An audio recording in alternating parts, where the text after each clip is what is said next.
target dari Kesbangpol ke depan ini mungkin seperti apa? Apakah ada yang ingin dicapai lagi, atau mungkin ada progres yang masih sementara dikerjakan? Seperti apa target dari Kesbangpol ke depannya, Pak? Bicara tentang target secara kuantitatif ya itu tadi saya sebutkan bagaimana Radeka itu Ajoe, Tarapasoro ada Nana Papua. Artinya apa? Bahwa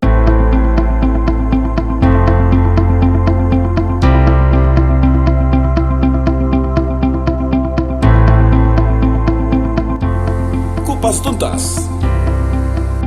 Baik, bismillah, assalamualaikum warahmatullahi wabarakatuh. Waalaikumsalam warahmatullahi wabarakatuh. Pemirsa podcast Medium TV dimanapun Anda berada, kembali lagi kita bertemu di program acara Kupas Tuntas, dan kali ini kita akan mengupas secara tuntas, yakni dari OPD yang ada di Kabupaten Wajo. Saat ini, sekarang saya sudah kedatangan narasumber saya yang akan kita kumpas lebih dalam lagi dan juga secara tuntas. Saya sudah ditemani dari OPD Kesbangpol Kabupaten Wajo, dan juga tentunya saya ditemani langsung oleh Kepala Badan dari Kesbangpol Kabupaten Wajo.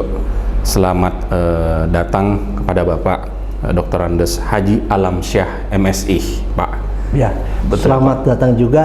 Saya juga menyampaikan kepada pemirsa Medium TV podcast ini, terima kasih diberikan kesempatan untuk sama-sama di acara Kupas Tuntas ini bersama dengan OPD, dan kebetulan OPD kami adalah Badan Kesatuan Bangsa dan Politik Kabupaten Wajo.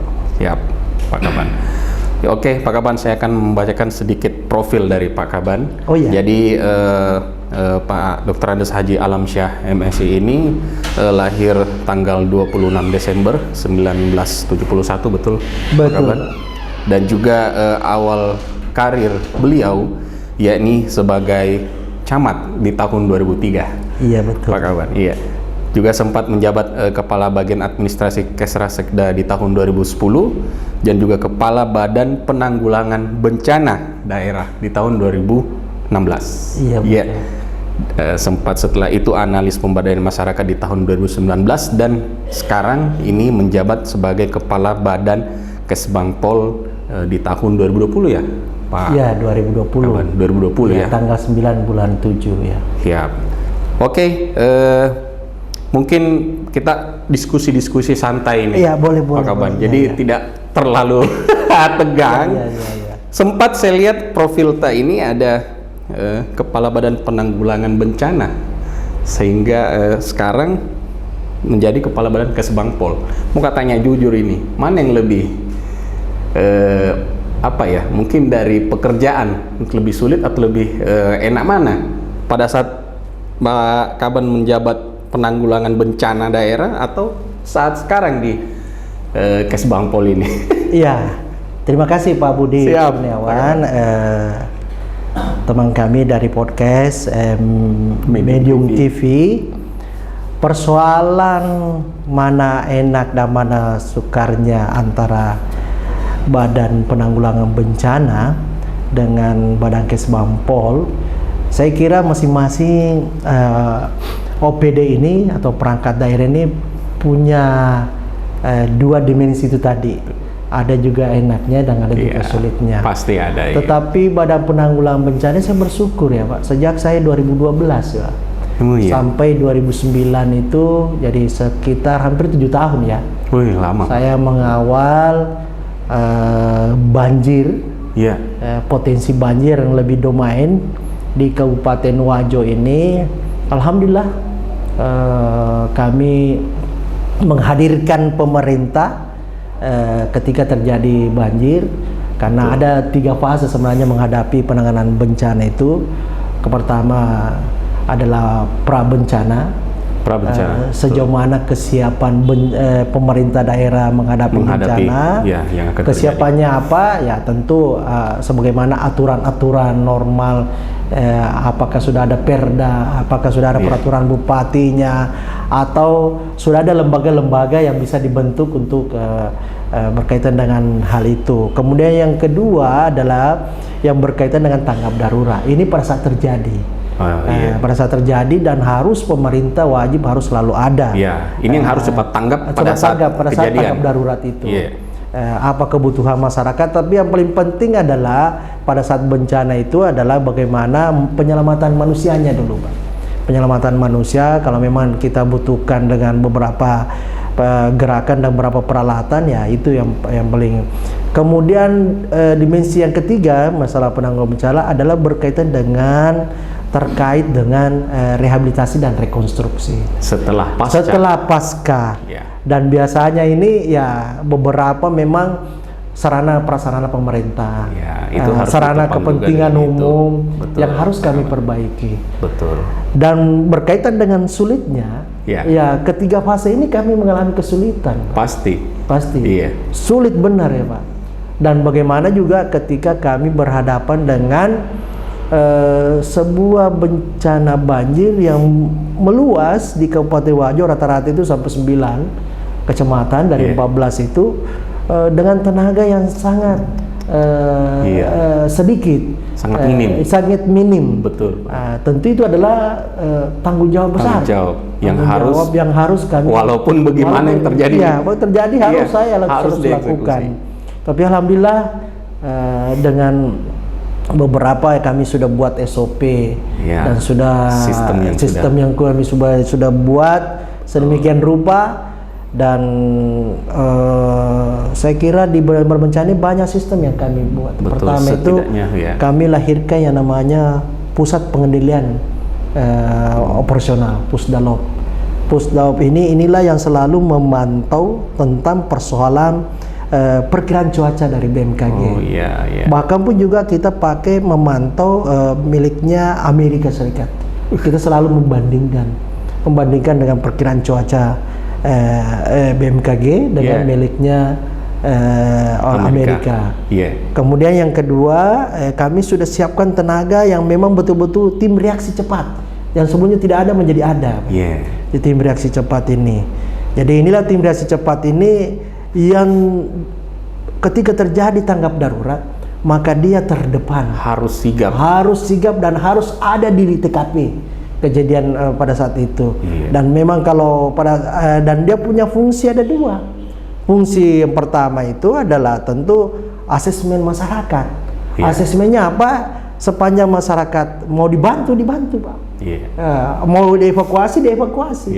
Kemudian di samping itu tugasnya juga mendata berapa orang yang harus kita kasih bantuan, berapa yang terdampak, dan di mana bisa kita tahu. Itulah yang memberikan data kepada kami, dan kami sebagai kepala badan bencana pengambilan keputusan. Dan setelah itu sebelum kami menyampaikan dulu laporan kepada pimpinan kami Pak Bupati.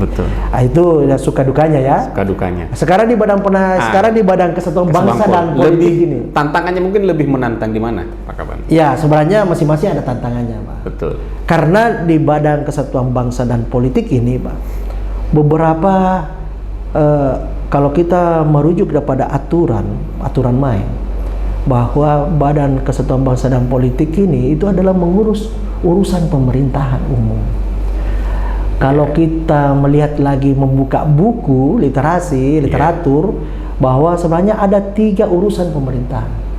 Ada urusan absolut, ada urusan konkuren. Urusan absolut itu urusan memang melekat di pemerintah pusat.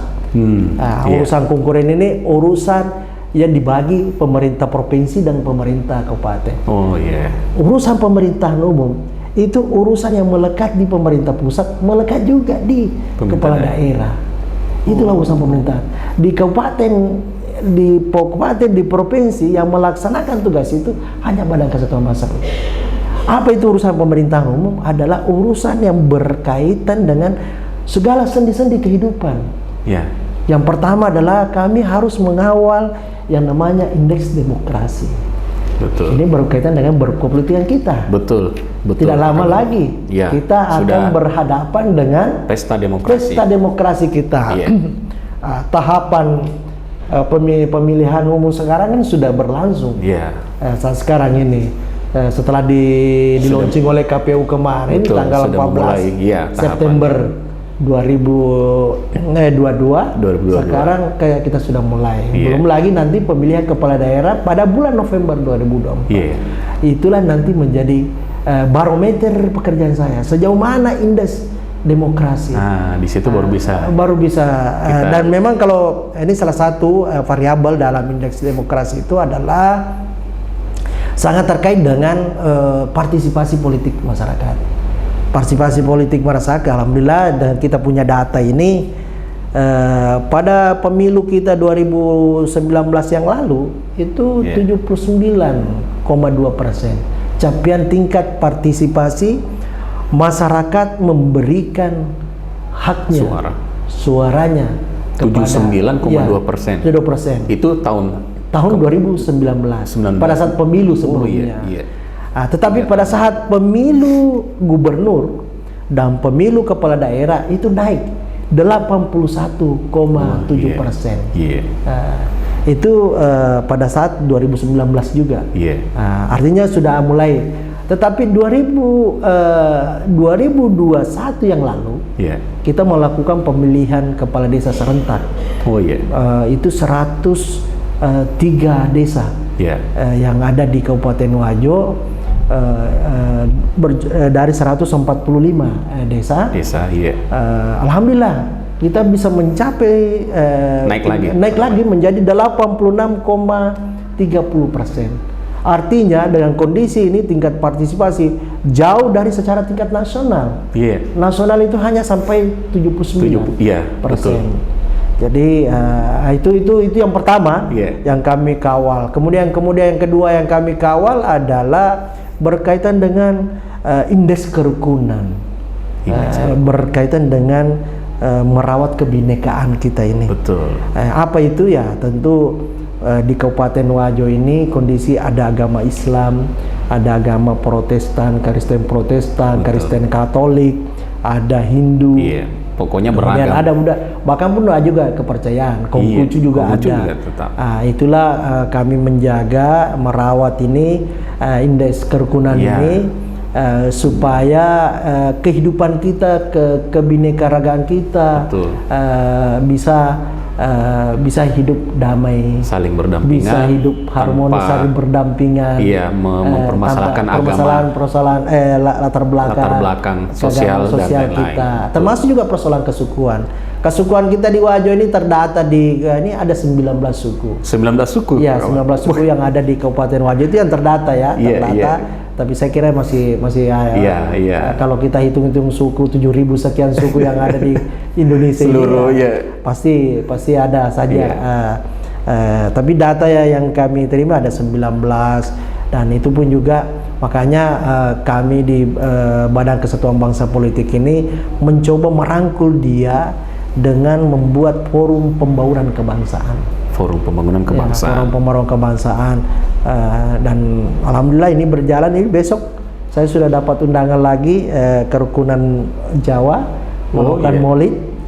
Maulid dan di sini ya, di sini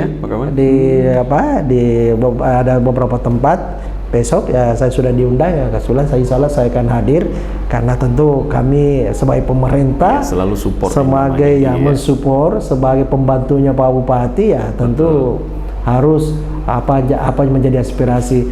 Kemudian yang paling penting juga Badan Kes Bampon ini luar biasa sebenarnya Pak.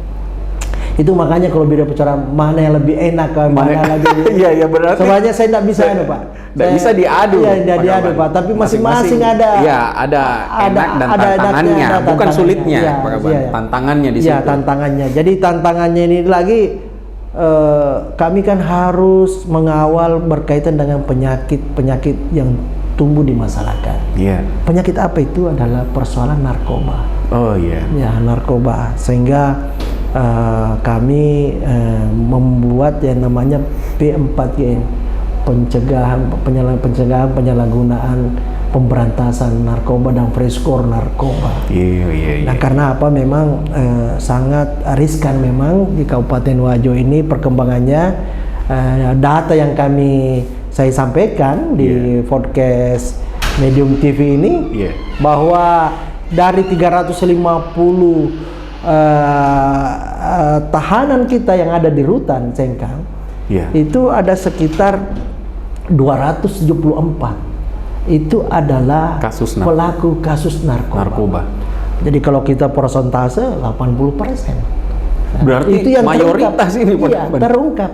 Dan bahkan pun di beberapa media kemarin ini, wah saya juga kaget Pak.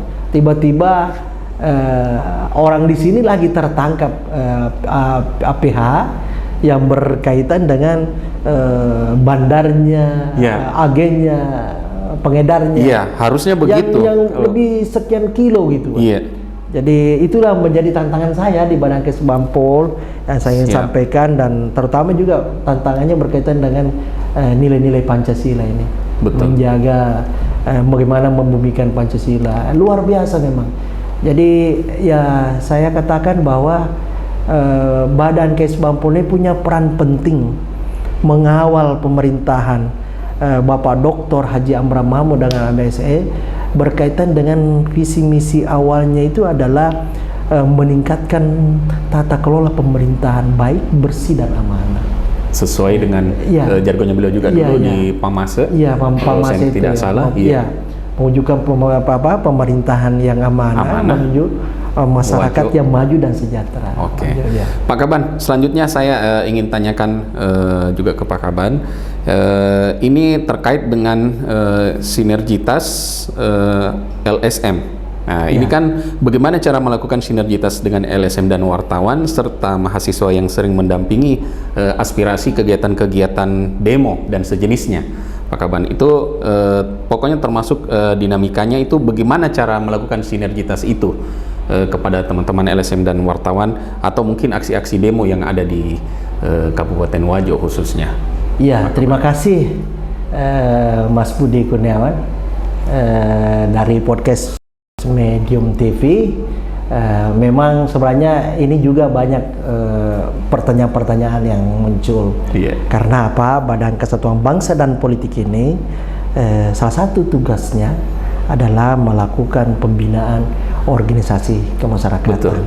Apakah organisasi kemasyarakatan LSM-nya ataupun organisasi masalah pers itu.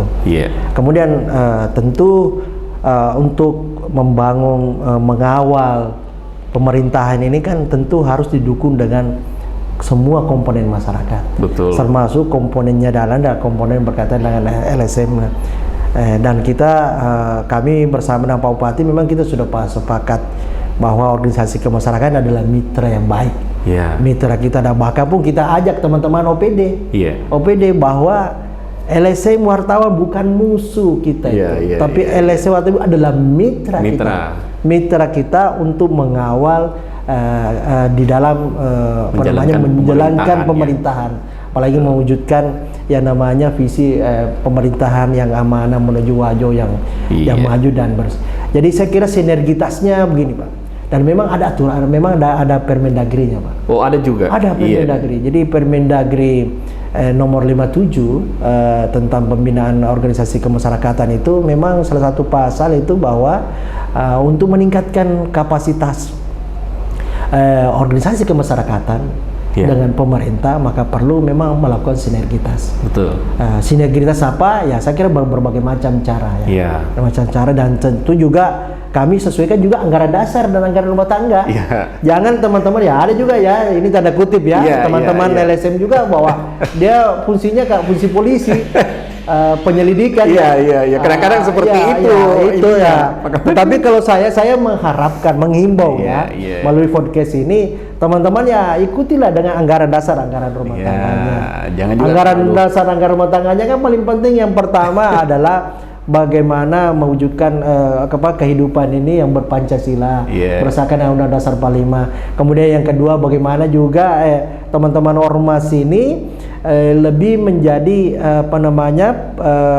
bermitra, berpartisipasi, berperan serta, ikut serta dalam pembangunan maupun di dalam berkaitan dengan pemantauan pelaksanaan. Jadi yang terlihat itu memang hal-hal yang positif saja di Pak Kaban. Jadi sinergitas kita itu banyak.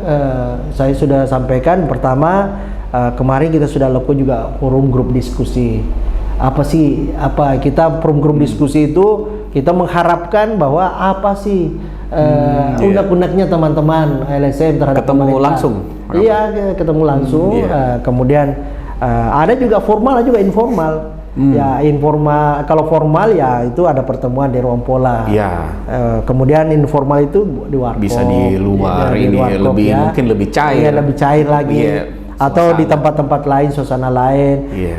Apa sesungguhnya yang bisa kami dibantu? Apa juga sesungguhnya yang kami bisa perbaiki di pemerintahan ini?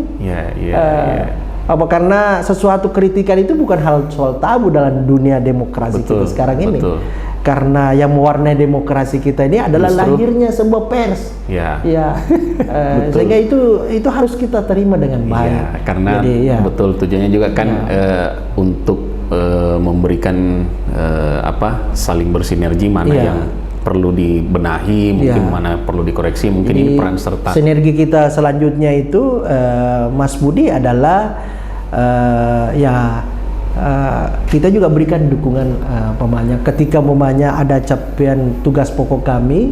Contohnya saja beban tantangan saya adalah penyuluhan narkoba. Kami mengajak teman-teman LSM siapa punya kemampuan terhadap berkaitan dengan penyuluhan LSM. Kita dari pemerintah atas persetujuan Pak Bupati kita kasih hibah. Siapa teman-teman juga yang lain yang memang kantornya memang tidak ada, bisa kita sewakan, supaya tetapi masukkan permohonannya. Dan disetujui oleh pimpinan kami yang menganggarkan. Setelah kami diskusi dengan tim TPAD Bappedan dengan Keuangan, itu sendiri. Jadi saya kira banyak cara. Banyak cara menuju Roma, banyak jalan. Cuma saya himbau ya teman-teman Mas bahwa di Wajo ini masih banyak teman-teman yang belum mendaftarkan diri di pemerintah daerah. Badan Kesbangpol itu adalah tugas pokoknya untuk tempat mendaftarkan diri. Jadi baik ormas maupun organisasi lainnya. Oleh karena itu saya menghimbau juga tetap melakukan pendaftaran supaya pemerintah ini juga bukan ini saya tanda kutip ya, karena ada juga kesannya bahwa kalau kita sudah mendaftar jangan sampai katanya ormas kita ormas plat merah. Saya tidak seperti itu melihatnya. Tetapi ini undang-undang, ini regulasi yang menuntut kita bahwa untuk menjaga yang namanya kehidupan hak asasi manusia, maka tentu harus Anda melaporkan diri. Melaporkan diri Kalau Anda melaporkan diri, tentu kami punya tanggung jawab bagaimana menjaga dan meningkatkan kapasitas, menjaga sinergitas. Tidak hanya sekedar mendata, tetapi ada feedback yang diberikan kepada organisasi yang sudah terdaftar. Kepada kami. Dan saya kira ini pun jauh juga kami punya tantangan ini supaya memudahkan juga teman-teman melakukan pendaftaran. Kami juga sudah melakukan sistem aplikasi Siola, sistem operasi, sudah ada aplikasinya. Aplikasi sistem informasi pendaftaran manajemen organisasi masyarakat. Itu setidak-tidaknya kami sudah sampaikan kepada rekan-rekan kerja kami bahwa dunia sekarang ini adalah dunia kreativitas. Dunia sekarang ini adalah kita dituntut kinerja. Dan yang lebih penting adalah selalu kita munculkan sebuah inovasi. Karena itu orang yang berkarya adalah orang yang pasti tidak akan punah di zaman apapun. Selama dia berkarya pasti akan tetap betul aktif. Sekali Mas Pak Kaban, betul walaupun kita berada di dunia milenial sekarang, kami pun tidak masuk dunia milenial, tapi kami digiring jadi milenial. Saya lihat Pak Kaban ini, saya tidak sangka ternyata ketemu beliau masih agak milenial juga. Jadi pemirsa, Makanya saya Iya, kaget iya, juga. iya. Ternyata memang inovasi dari Pak Kaban ini sangat luar biasa, sangat banyak. Berarti itu termasuk tadi menjadi program kerjanya Iya, dari iya. Kesbangpol tersendiri, Pak Kaban. Bagaimana mengajak ormas-ormas di luar yang belum terdaftar untuk berpartisipasi di pemerintahan, Iya. membantu menekan mungkin salah satu yang Pak Kaban bilang tadi penyakit masyarakat, Iya. yaitu Narkoba. yang saat ini mayoritas penghuni rutan itu adalah pemakai narkoba. Saya pikir mereka bukan orang jahat, tetapi memang sisa diberikan edukasi. Iya. Mungkin seperti itu, Pak Kaban. Iya, ini baru-baru ini, Pak. Jadi kita selalu berkreativitas. Tapi yang paling penting di samping kreativitas, selalu kita juga memunculkan teori pentahelix. Iya. Teori pentahelix itu domainnya adalah kolaboratif. Betul. Artinya untuk mencapai tujuan sangat mudah kalau kita lakukan adalah keterkaitan dengan kelompok-kelompok lain. Yeah. Contohnya saja ini, bahwa kami sudah pemerintah daerah sudah mengeluarkan secara politik dengan DPR sudah mengeluarkan peraturan daerah tentang penyalahgunaan pemberantasan narkoba. Salah satunya adalah bagaimana melahirkan yang namanya menantu yang bebas narkoba. Oh iya. Caranya bagaimana? Tentu adalah melalui screening melalui dengan tes urin. Tes urin sebelum menerima surat pengantar nikah dari Pak Lurah atau dari pemerintah setempat. Siapa yang screening adalah tentu dinas kesehatan. Iya. Siapa lagi yang terlibat di sini? Tentu adalah Kementerian Agama. Jadi ini adalah sebuah kolaboratif pentahelix supaya kita melahirkan yang namanya menantu yang bebas narkoba. Betul-betul bebas dari narkoba. Betul-betul dari bebas. Dan saya kira semua orang tua menginginkan. Iya, Bukan? pasti. Itu baru salah satu. Itu baru salah satu inovasi yang kita, dan tidak menutup kemungkinan ada lagi inovasi yang kita munculkan lagi terkait dengan bagaimana melawan penyakit-penyakit yang berkembang di masyarakat saat ini. Jadi memang butuh kolaborasi dari semua pihak untuk menekan khususnya yang penyakit termasuk juga teman-teman ormas juga memberikan sumber kepada kami, apakah berupa data, apa juga berupa semacam kemampuan untuk ikut serta juga melahirkan sebuah inovasi. Itu kami welcome, terima, dan kami siap menjalankan hal seperti itu. Menarik ini Pak Kaban. Saya mundur sedikit tadi, Pak Kaban sempat singgung jumlah pemilih partisipasi untuk partai politik pemilihan suara ini. Pak Kaban sempat menyinggung bagaimana kenaikannya di tahun 2019 hingga di tahun terakhir ini itu ada pertumbuhan. Saya mau tahu metodenya ini, Pak Kaban. Berarti ada tips, ada mungkin kiat-kiat kenapa bisa partisipasi ini meningkat di Kabupaten Wajo. Apa yang Pak Kaban lakukan? Terima kasih Mas Budi. Ini juga pertanyaan bagi tipsnya ini. Sekarang ini penting sekali nih Mas Budi. Karena apa? Ini kan sudah kita masuk dunia demokrasi sekarang. Sudah masuk tahapan pesta-pesta demokrasi yang makanya kita, harus dibagi nih. Seperti apa yang bisa kita capai berkaitan dengan partisipasi politik. Pemilih. Jadi kami memang ini tentu di samping juga ini persoalan permainan model pentahelix tadi saya sampaikan, tapi yang paling penting sebenarnya edukasi, Pak. Adalah bagaimana cara edukasinya? Tentu adalah pendidikan politik pada masyarakat. Bagaimana cara pendidikan politik? Inilah berkaitan dengan pendidikan politik ini berdasarkan juga peraturan Menteri Dalam Negeri nomor 38 tahun 2017 tentang dana hibah kepada partai politik. Itu ada sekitar 60% hibah di masing-masing partai. Betul. Itu kita memang mewajibkan mereka untuk melakukan pendidikan politik kepada masyarakat itu sendiri.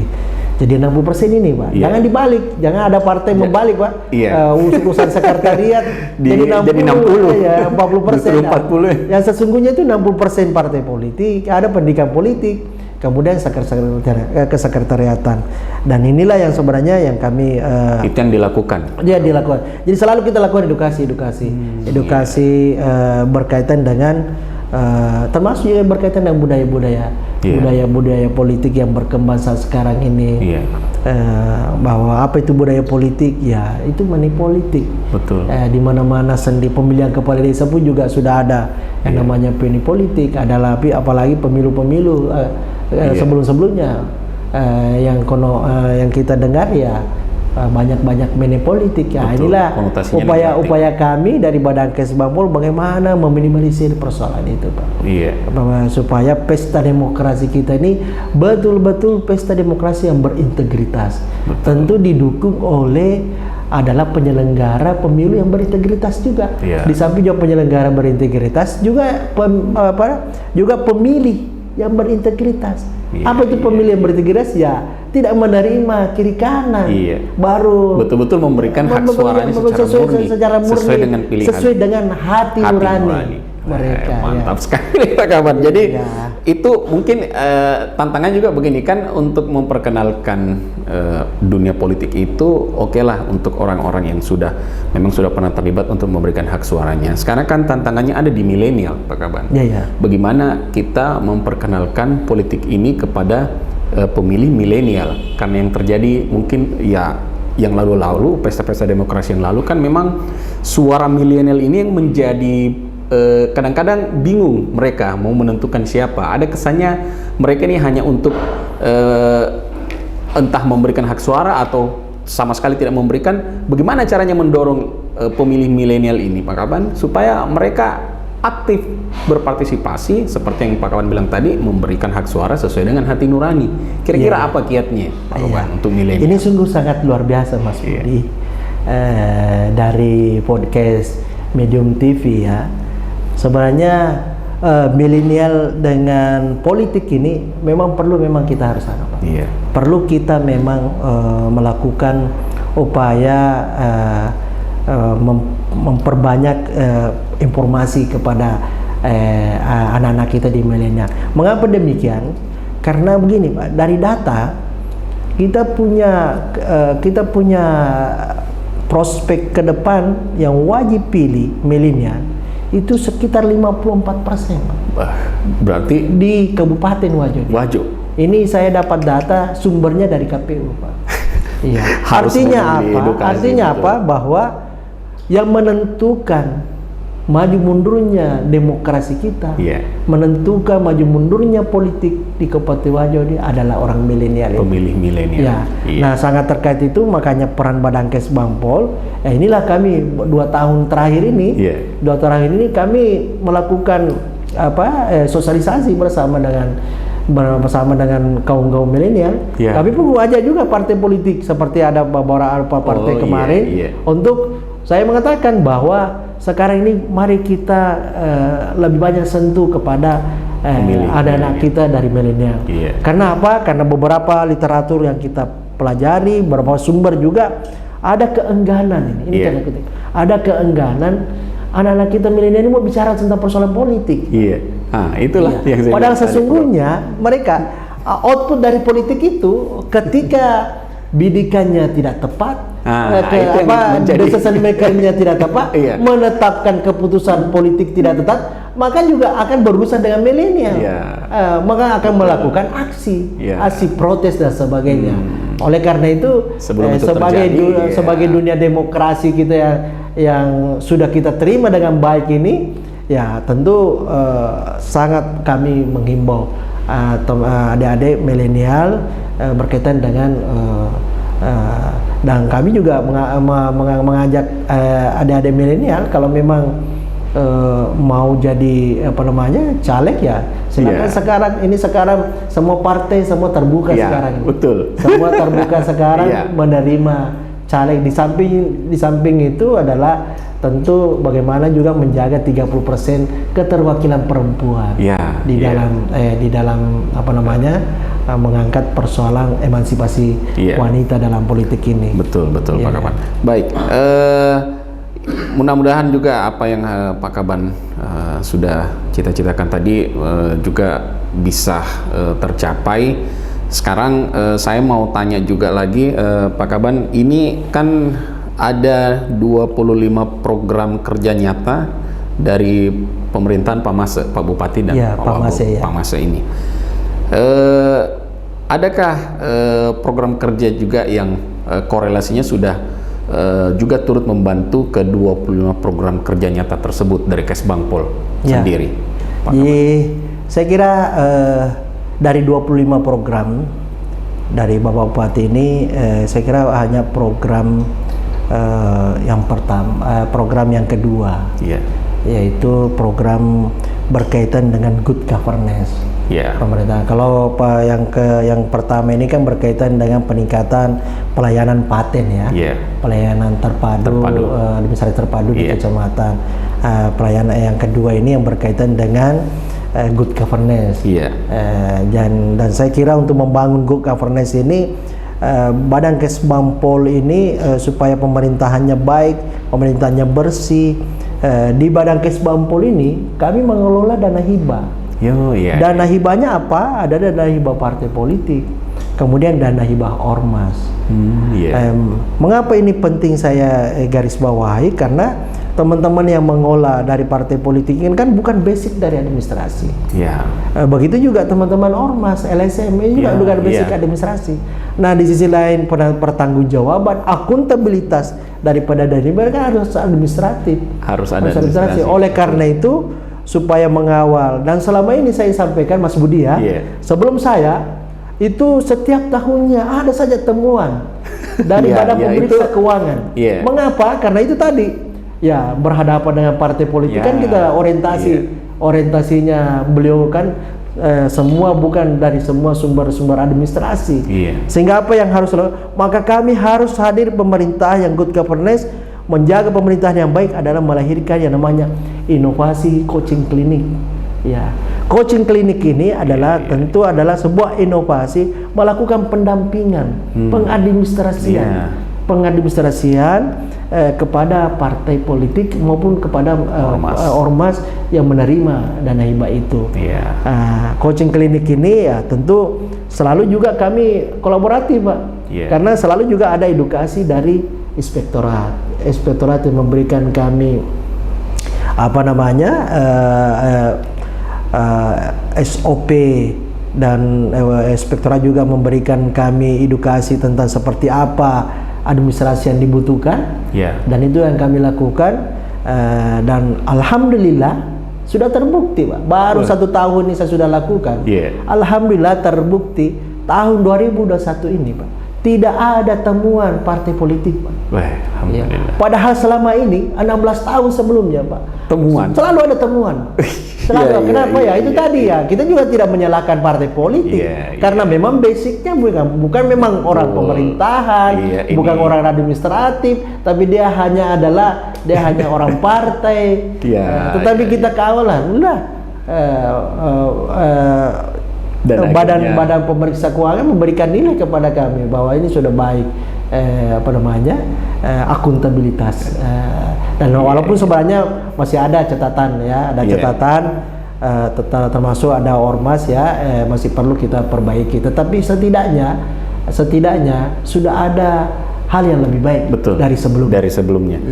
Untuk berarti kalau kita mau compare atau kita mau akumulasi dari tahun-tahun sebelumnya, apakah itu menjadi prestasi yang paling besar saat ini dari Kesbangpol, Pak Kaban, atau mungkin ada lagi hal-hal yang sudah mungkin Pak Kaban lakukan selain tadi meningkatkan partisipasi pemilih, menekan angka penyakit masyarakat khususnya narkoba, terus yang terakhir tadi Pak Kaban menyinggung tentang melakukan coaching klinik untuk menghindari temuan-temuan yang ada di tahun sebelumnya. Apakah itu bagian dari mungkin saya bilang ini prestasi Pak Kaban yang Pak Kaban lakukan? Karena ini Pak Kaban yang merumuskan, pasti memikirkan, kan sisa dilaksanakan.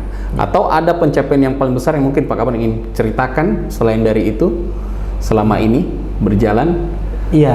Kalaupun memang sebenarnya kalau berkaitan prestasi, ini pun juga sebenarnya tidak dalam bentuk nyata ada penghargaan tetapi setungguhnya bahwa Wajo menerima WTP, wajar tanpa pengecualian dari BPK, itu adalah bagian dari kami menjaga yang namanya akuntabilitas dan pemerintahan yang baik itu.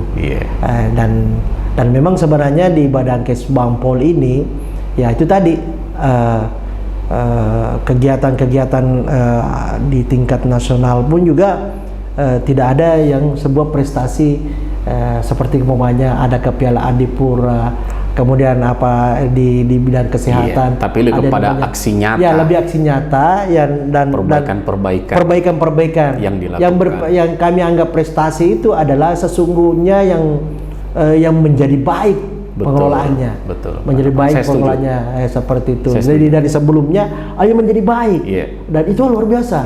Dan saya mengatakan luar biasa ini. Jadi para pemirsa tidak perlu dalam bentuk medali, piagam, penghargaan, tetapi hal-hal baik yang kita lakukan untuk mengubah sebelumnya menjadi lebih baik itu prestasi juga, pencapaian yang sangat luar biasa. Terima kasih kalau dianggap sebuah prestasi. Itu pencapaian yang sangat luar biasa dan itu tidak mudah. Kunci bahwa ketika sesuatu yang kita mau perbaiki dan menjadi baik itu adalah sebuah prestasi bagi luar biasa. Dan saya mau tahu juga ini Pak Kaban. Ini kan saya lihat Pak Kaban ini semangat sekali dan selalu kelihatan fit ini. Saya mau tanya, kalau sehari-hari selain mungkin aktivitas kerja, kalau weekend ada mungkin hobi olahraga tertentu, Pak Kaban? Kita keluar dari ini dulu lah, lingkungan dunia kerjanya Pak Kaban. Mungkin ada olahraga favorit atau setiap weekend menghabiskan waktu mungkin bersama keluarga atau apa? Pak Kaban? Terima kasih Mas Budi, para pemirsa Medium TV dimanapun berada. Ya, terkait dengan ini masalah pribadi kami saya sebenarnya ini menggeluti Pak Mas Budi, tenis. Olahraga tenis. Olahraga tenis harus. Dulu memang waktu saya jadi camat, saya ikut juga main bola. Sudah mulai tapi karena nafas menyesuaikan nafas sudah juga. Itu saya masuk bulu tangkis lagi karena tidak mampu lagi, akhirnya saya lagi masuk. Tapi masih diimbangi dengan olahraga yang paling utama. Tapi yang membuat semangat saya hidup ini sebenarnya bisa dibagi. Karena ada inspirasi pasti ada yang diidolakan. Inspirasi itu sosoknya orang tua kami, Pak. Jadi begini, orang tua kami ini dia sudah almarhum ya. Bapak saya ini dia adalah pegawai negeri golongan paling rendah. Dia golongan 2 dan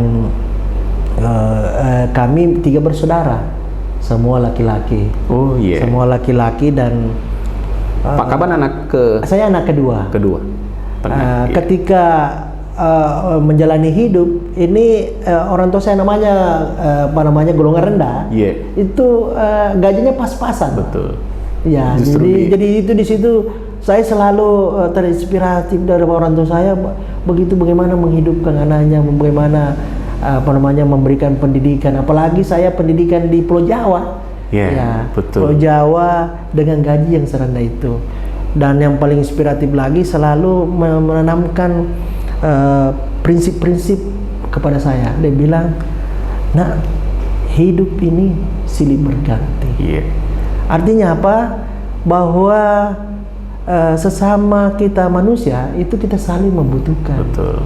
Dan tentu ketika Anda memiliki jabatan yang tertinggi, bahwa jangan melahirkan kesombongan. Karena tidak ada yang abadi. Jabatan itu tidak akan abadi.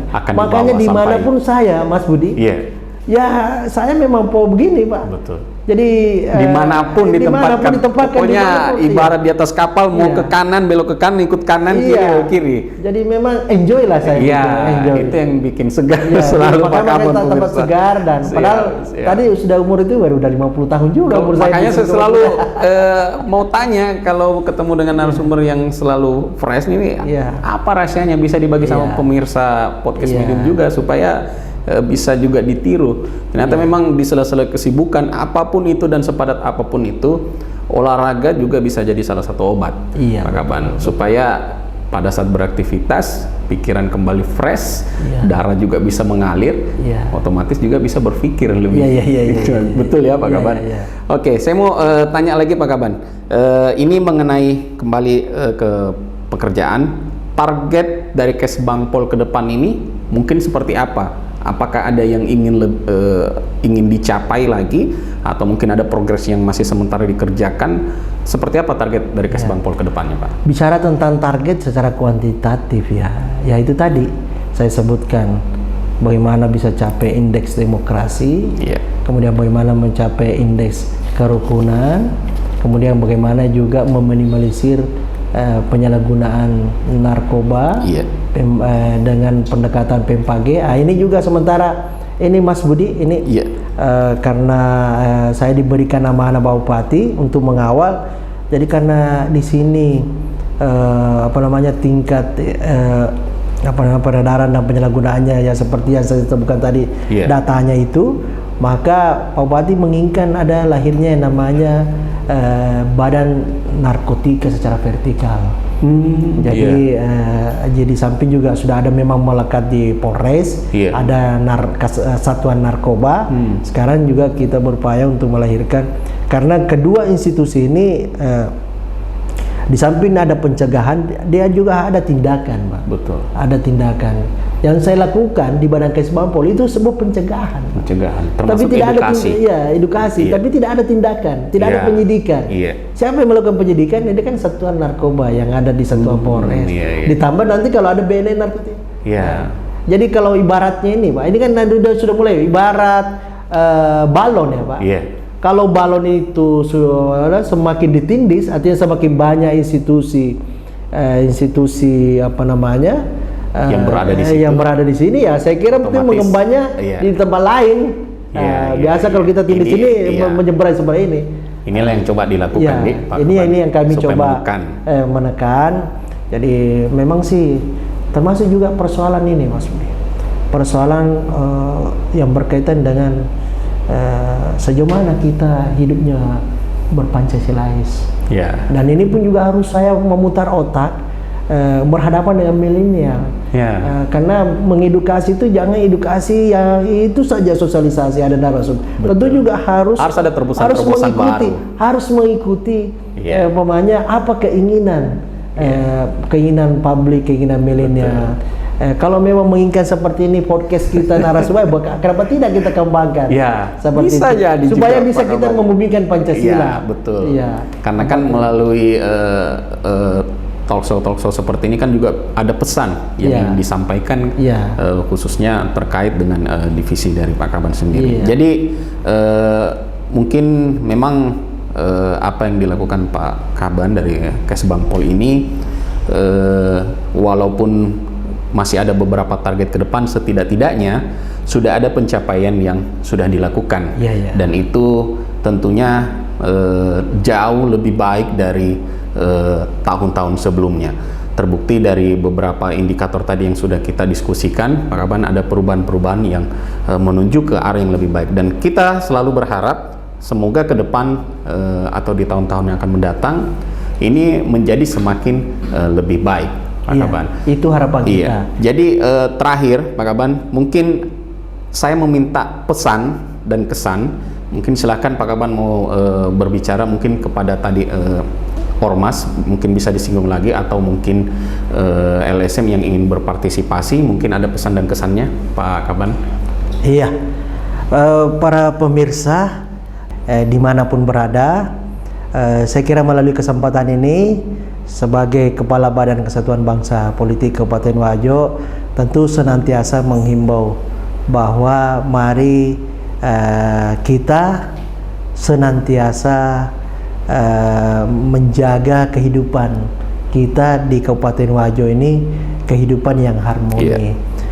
Bagaimana kehidupan harmoni itu adalah selalu kita menjaga, merawat kebinekaan kita. Di samping juga kami juga menghimbau bahwa Kabupaten Wajo ini adalah peletak yang namanya demokrasi. Maradeka itu Wajoe, Tarapasoro adana Papua. Artinya apa?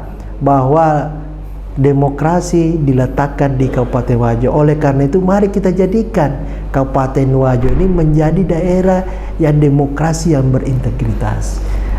Dari semua pesta-pesta demokrasi yang kita hadapi ke depan.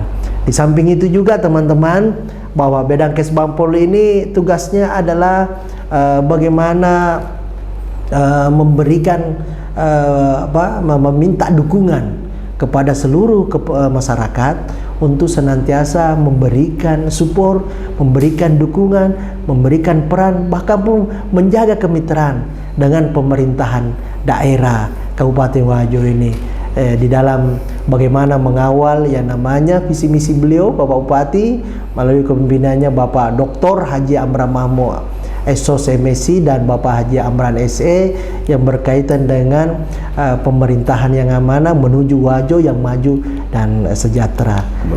Itu saya kira itu yang saya ingin sampaikan. Tentu kami berterima kasih kepada para khususnya Mas Budi dan seluruh karyawan dari Medium TV ya, atas kesempatan diberikan kepada kami untuk kita kupas obrol-obrol ringan saja mengenai betul berkaitan dengan tugas pokok yang melekat di kami. Siap. Saya kira itu dari kami. Jadi mungkin sudah sangat jelas Pak Kaban ini pesan yang ingin disampaikan oleh Pak Kaban bahwa memang perlu mungkin kesadaran dari semua pihak.